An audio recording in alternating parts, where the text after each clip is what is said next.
इंदूरमध्ये काँग्रेसच्या उमेदवारानं अखेरच्या दिवशी आपला अर्ज मागे घेतलाय आणि त्यानं थेट भारतीय जनता पक्षामध्येच प्रवेश केला।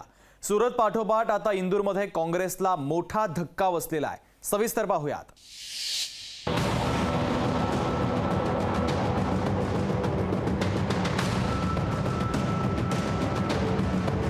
मध्य प्रदेशातही भाजपचा सुरत पॅटर्न आता समोर आलाय।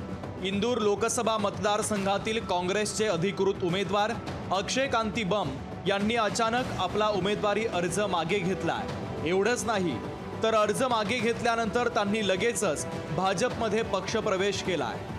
भाजपचे ज्येष्ठ नेते आणि मध्य प्रदेश सरकारमधील मंत्री कैलाश विजयवर्गीय यांनीच हे ऑपरेशन लोटस राबवलंय।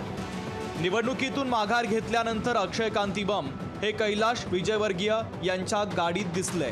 तसा सेल्फी फोटो विजयवर्गीय यांनी ट्विट करत काँग्रेसला धक्का दिलाय। त्यामुळे इंदूरच्या भाजपचे उमेदवार शंकर लालवानी यांच्यासाठी इंदूरची लढत सोपी झाली आहे। भाजपनं 2024च्या लोकसभा निवडणुकीत सुरत पॅटर्न राबवत विरोधकांना धक्का दिला। भाजपनं खेळी करत सुरतचे काँग्रेस उमेदवार निलेश कुंभाणी यांच्यासह डमी उमेदवाराचे अर्जही बाद केले आणि सुरत भाजपनं बिनविरोध जिंकलाय आणि तोच पॅटर्न इंदूरमध्ये राबवलाय अशी चर्चा आहे। पण आता लेखक शिवखेडा यांनी या विरोधात सुप्रीम कोर्टात धाव घेतली आहे। विरोधी उमेदवार नसला तरी मतदारांचा मतदानाचा हक्क कसा काय हिरावून घेऊ शकता असा सवाल या याचिकेत विचारण्यात आलेला आहे। ईव्हीएम मधील नोटा या पर्यायाला काल्पनिक उमेदवाराचा दर्जा देण्याची मागणी त्यांनी याचिकेत केली आहे। सुप्रीम कोर्टाने हे प्रकरण पटलावर घेत केंद्रीय निवडणूक आयोग आणि केंद्र सरकारला नोटीस पाठवून उत्तर द्यायला सांगितलंय।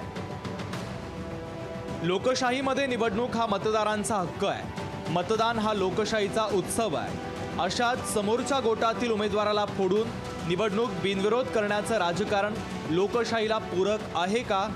आणि निवडणूक बिनविरोध करून मतदारांचा मतदानाच्या हक्कापासून वंचित ठेवलं तर लोकशाही सुदृढ होईल का याचा विचार राजकीय पक्षांना करायचा आहे। ब्युरो रिपोर्ट, लोकशाही मराठी।